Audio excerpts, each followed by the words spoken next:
The elders often say, what belongs to someone belongs to them. If anyone defies the natural law and takes what others hold dear, no matter how much they gain, they're never satisfied like a hungry spirit with a needle-sized mouth, swallowing endlessly yet never full.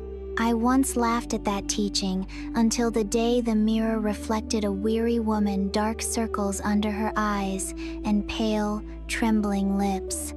Yet she was filled with a craving that squeezed her heart dry, like a thirsty soul lost in the middle of a restless sea.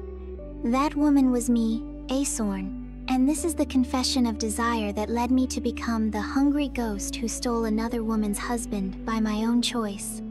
I grew up in the countryside and moved to Bangkok to work as a nail technician in a beauty salon near the office district. My life revolved around brushes, gels, fake nails, and last-minute orders from clients rushing to events within an hour.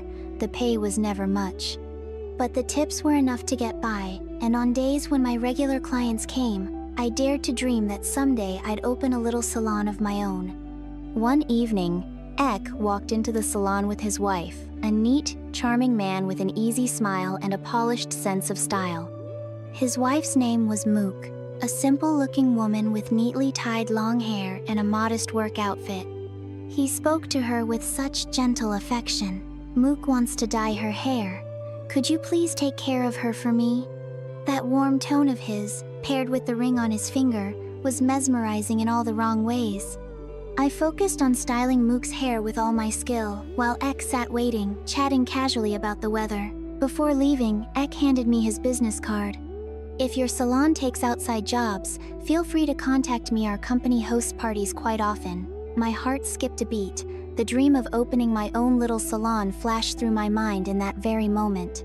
After that, he became a regular, always bringing Mook along. I began to notice a trace of exhaustion in her eyes. She spoke less, her phone vibrated often, yet she never answered.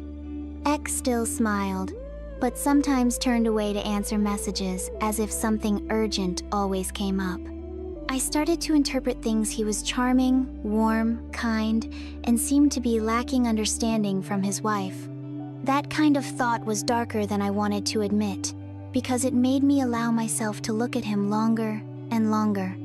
Ek's company was hosting a New Year's party, and he hired our salon to set up a small hair and nail booth, a 5-person team, including me.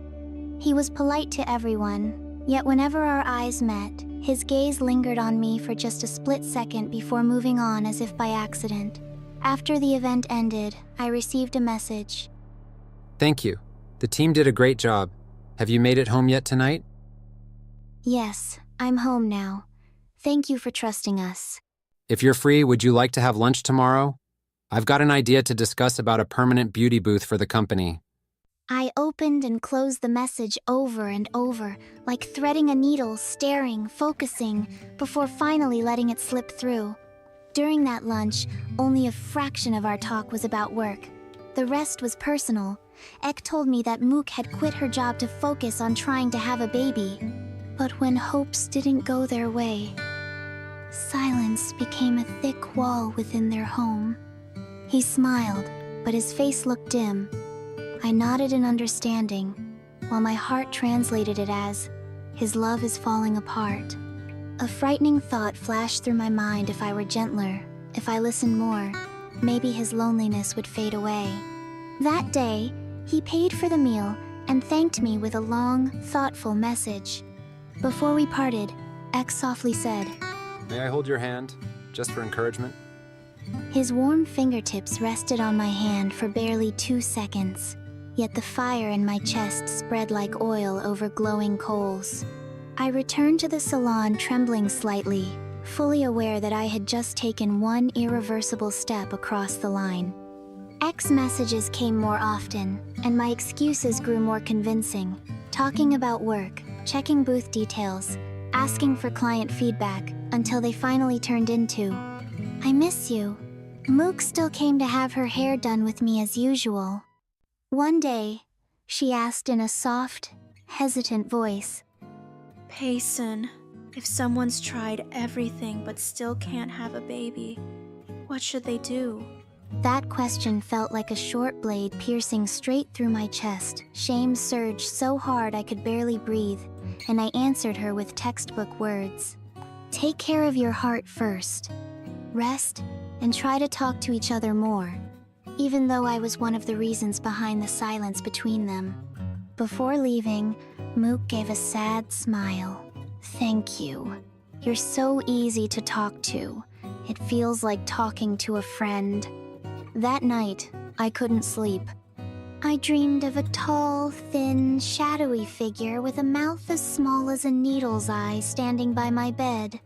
It stared at me with hollow eyes and whispered softly, You've taken what belongs to another. Are you full now?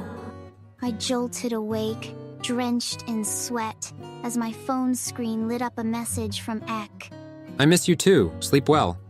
I hugged my phone like a child clinging to a bolster and told myself, my love is still love.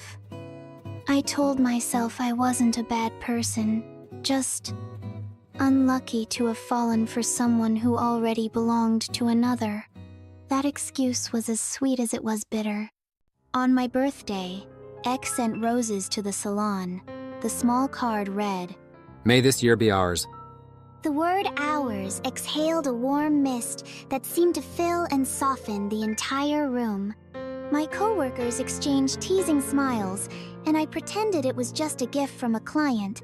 But inside, I had already planted a flag. I was his. That night, Ek took me out to dinner far from the city. He said softly, I just don't want anyone to see us. Mook might misunderstand. I nodded obediently, feeling strangely proud to be the secret he chose to protect. On the way back, he held my hand and said, Mook's been good to me, but we've grown apart. Asen, stay with me. I didn't ask. What about Mook? Because hearing those words felt like a reward. I closed my eyes and nodded, letting desire slip through the needle's eye straight into my heart.